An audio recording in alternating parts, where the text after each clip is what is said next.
आए चलते हैं अपने नेक्स्ट न्यूमेरिकल 8.8 की तरफ। Find the quantity of heat needed to melt 100 gram of ice at -10 degree Celsius into water at 10 degree Celsius. Note, specific heat of ice भी given है आपके पास, स्पेसिफिक हीट ऑफ वाटर भी given है और latent heat of fusion of ice भी given है आपके पास।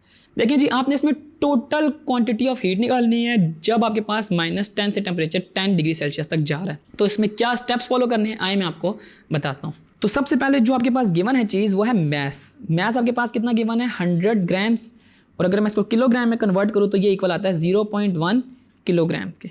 ठीक है, इसके अंदर जो टेम्परेचर T1 है वो स्टार्ट हो रहा है -10 डिग्री सेल्सियस से और हमारे पास जा रहा है 0 डिग्री सेल्सियस तक। आपको पता है कि जो हमारे पास मेल्टिंग टेम्परेचर है।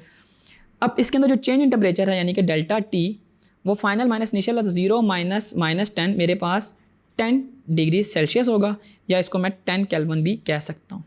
स्पेसिफिक हीट कैपेसिटी जो आपके पास 2100 जूल पर किलोग्राम पर केल्विन गिवन है, और इसके अलावा जो हमारे पास लेटेंट हीट ऑफ फ्यूजन है HF वो गिवन है 336,000 जूल पर किलोग्राम्स के इक्वल।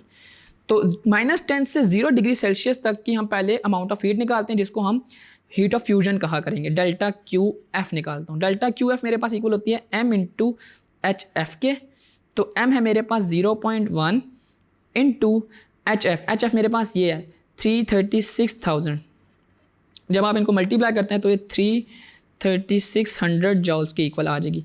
तो ये हमारे पास वो अमाउंट ऑफ हीट है जो -10 से 0 डिग्री सेल्सियस तक। हमने इसके पिछले पार्ट में -10 से 0 डिग्री सेल्सियस तक की डेल्टा Q निकाली, और अब इसके अगले पार्ट में हम 0 डिग्री से 10 डिग्री सेल्सियस तक की डेल्टा हीट फाइंड करेंगे। ठीक है, तो इसमें करना ये है आपने कि आपके पास जो डेल्टा Q है वो इक्वल है MC डेल्टा T के। ठीक है, M आपके पास है 0.1, C आपके पास 4200 और डेल्टा T आपके पास गिवन है 10 के इक्वल। ठीक है ना, 10 - 0 10 ही होता है। जब आप इनको मल्टीप्लाई करेंगे तो आपके पास आंसर आ जाएगा 4200 जूल्स, यानी कि ये वो delta Q amount of heat है। अब जो -10 से लेके 0 तक की जो टोटल हीट है ना, वो मैं उसको ना Q1 से लेबल करता हूँ, और उसके अंदर दो चीज़ें शामिल हैं, एक MC डेल्टा T और दूसरा M इंटू HF।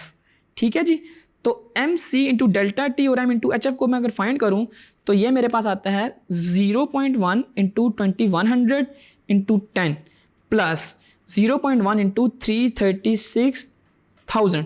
ठीक है, और अगर मैं इनको सबको सॉल्व करूँ तो मैं डायरेक्ट लिख रहा हूँ, आप कैलकुलेटर पे इसको फाइंड कर सकते हैं, 35700 जूल आएगा। ये मेरे पास वो अमाउंट ऑफ हीट है जो -10 से लेकर 0 तक लग रही है। ठीक है, अब मैं इसके अंदर Q2 निकालने लगा हूँ जो हमारे पास 0 से लेकर 10 तक है। उसके लिए वही तरीकाकार है जो हमने पीछे निकाली है, ऑलरेडी हमारे पास निकली भी है 4200 जूल। तो अब मुझे करना क्या है कि टोटल एनर्जी निकालनी है। टोटल एनर्जी में मेरे पास 0 से लेके 10 तक और -10 से लेके 0 तक एनर्जी हमने ऐड कर देनी है। तो आप लिखेंगे total energy is equal to, ये आई आपके पास एक 35,700 जूल जो कि हमारे पास -10 से 0 तक थी, और वो 0 से लेकर 10 4200 थी। तो 35700 प्लस 4200 ये इक्वल आता है 39900 जूल के। तो यूँ हमने total energy of the system को फाइंड कर लिया। हमने इसमें किया क्या, मैं आपको समरी में बताता हूँ कि हमने शुरू में -10 से लेकर 0 तक की डेल्टा Q को फाइंड किया।